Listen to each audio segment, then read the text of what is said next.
చూసారా తెలంగాణ ప్రజలారా, ఈరోజు జరుగుతున్నటువంటి కాంగ్రెస్ ప్రభుత్వం పాలనలో ఈరోజు నిజంగా కూడా చాలా సందర్భాల్లో మాట్లాడుకుంటాం. కాంగ్రెస్ ప్రభుత్వం అంటే ఒక రజాకారులటువంటి ప్రభుత్వం, కాంగ్రెస్ ప్రభుత్వం అంటే ఒక రౌడీల ప్రభుత్వం, ఒక రౌడీలే రాజకీయం చేస్తారని చెప్పి గతంలో అనుకుంటూ ఉంటాం. ఇప్పుడు నిజం జరుగుతూ ఉంది. కొంతమంది కాంగ్రెస్ వాళ్ళు కావాలని చెప్పి మా బీజేపీ నాయకులపైన, మా కాలనీ వాళ్ళపైన కేసు పెట్టే ప్రయత్నం చేస్తూ ఉన్నారు. మేము ఈ తాటాకు సపోర్ట్లకు ఏదో ఈ కేసులకు భయపడే వ్యక్తులం కాదు. మీకు దమ్ముంటే, ధైర్యం ఉంటే పేద ప్రజల పక్షాన్ని నిలబడండి, వాళ్ళ బాధలేందో కనుక్కోండి. మీరందరూ ఇంత పెద్ద కాంగ్రెస్ నాయకులు ఇక్కడ ఉన్నారు కదా, మీరందరూ కూడా పేద ప్రజలను తీసుకుపోయి ముఖ్యమంత్రి దగ్గరకు తీసుకుపోయి వీళ్ళకి ఏమవసరం, వీళ్ళ బాధలేంది, వీళ్ళు ఇల్లు పోతున్నాయంటే వీళ్ళు ఎంత బాధపడుతున్నారు. కొందరు హార్ట్ అటాక్తో బాధపడుతున్నారు, కొందరు షుగర్ పెరిగి బాధపడుతున్నారు, కొందరు బీపీ రేజ్ అయి బాధపడుతున్నారు, ఒకరికొకరు తిండి తినక ఉప్పిడి ఉపాసం ఉంటున్నారు. అది గమనించండి.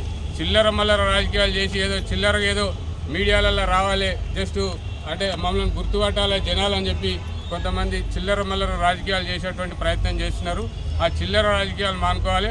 ఒకడొకడు మాట్లాడుతున్నాడు, లేదు మీ ఇల్లు ఏందో చెప్పండి అదని చెప్తున్నారు. మా ఇల్లు తెలుసు కదా, మా అందరి ఇల్లు తెలుసు కదా, మా బీజేపీ నాయకులే, మా బీజేపీ కార్యకర్తల ఇల్లు తెలుసు కదా, రండి మీరు ఇల్లు చెప్పమంటున్నారు కదా, మీరు గేట్ టచ్ చేస్తున్నట్టు మీ సంగతి ఏందో తెలుస్తుంది. మీరు ప్రజల్లో ఉన్నప్పుడు సమన్వయం పాటించి ప్రజలకు న్యాయం చేసే దిశగా ఆలోచించండి. ఈరోజు ఎవడైతే మాట్లాడుతున్నాడో ఒక్కరి కూడా ఇక్కడ ఇల్లులు ఉన్నాయా మీకు? మీరు ఏమని మాట్లాడుతున్నారు?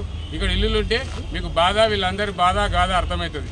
నేను కూడా బాధితులతో కాబట్టి నా ఇల్లు కూడా అందులో ఉంది. మేము భారతీయ జనతా పార్టీ తరఫున వీళ్ళందరికీ మద్దతుగా ఉన్నాము. భారతీయ జనతా పార్టీ అండగా ఉన్నన్ని రోజులు ఏ పేదవాళ్ళకైనా సరే అన్యాయం జరగనీయము. మీరు అన్యాయం చేస్తామంటే, ఈ రాష్ట్ర ప్రభుత్వం అన్యాయం చేస్తామంటే ఎట్టి పరిస్థితుల్లో ఊకోము. బరాబర్ ప్రశ్నిస్తాము. ప్రశ్నించకుంటే ఊకుంటాం అనుకుంటున్నారా? మీరు ప్రశ్నించే గొంతులను అణిసివేసే విధంగా మీరు ఆలోచన చేస్తున్నారు. ముఖ్యమంత్రి గారు మీరు ఆలోచన చేసుకోవాలి. ప్రశ్నించే గొంతును మీరు అణిసివేసే ప్రయత్నం, కేసులు పెట్టి అణిసివేసే ప్రయత్నం చేసి ఆ గొంతు ఇంకా లేస్తుంది.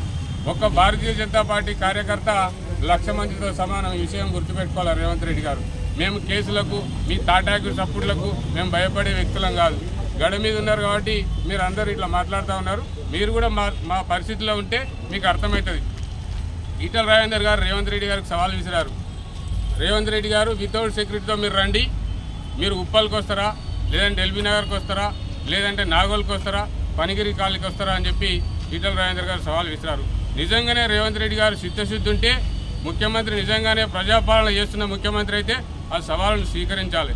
స్వీకరించి మూసి మొత్తం తిరుగు, వితౌట్ సెక్యూరిటీతో మూసి మొత్తం తిరుగు, వాళ్ళ బాధలు అర్థమవుతుంది. ఓ మాట అంటా ఉన్నాడు ముఖ్యమంత్రి గారు, వీళ్ళంతా కూడా కిరాయిలు, వీళ్ళంతా కూడా కావాలని చేపిస్తున్నారని తెలుస్తుంది.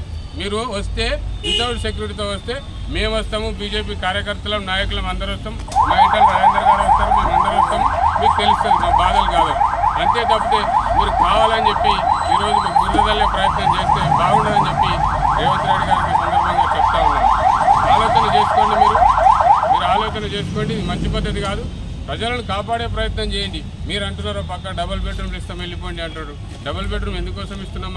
మేము పక్కా జాగాలు, పక్కా రిజిస్ట్రేషన్లు ఉన్నాయి, పక్కా పర్మిషన్లు ఉన్నాయి, అన్నీ ఉన్నాయి. మాకు నిజంగానే నువ్వు తీసుకోదలుచుకుంటే అందరితో కూర్చుండి బస్తీ మీటింగ్లు పెట్టి అందరితో సంప్రదించి మరి ఏంది ఏందనేది మాట్లాడాలి. అది లేకుండా ఎంతసేపటికి కూలగొడతాం వెళ్ళిపోండి. ఎందుకు కూలగొడతాం వెళ్ళిపోతాం? ఎవరి జాగిరి జాగా? మేము సొంత పైసలు పెట్టి కొనుక్కున్నాం. బరాబర్ ఉంటాం, బరాబర్ ప్రశ్నిస్తాం.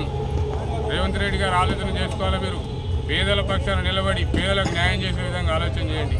మీరు ఇదే ధోరణిలో ఉంటే మీకు రాబో కాలంలో ఏం జరుగుతుందో ప్రజలే నిర్ణయిస్తారు. ప్రజాస్వామ్యంలో ప్రజలే నిర్ణేతలు. ఇప్పుడు తెలంగాణ రాష్ట్రంలో అందరూ కూడా ఆలోచిస్తూ ఉన్నారు, ఈ కాంగ్రెస్ను ఎట్లా తెచ్చుకున్నామని చెప్పి అందరూ కన్నీళ్ళు కారుస్తూ ఉన్నారు. రేవంత్ రెడ్డి గారు ఆలోచన చేసుకోవాలి.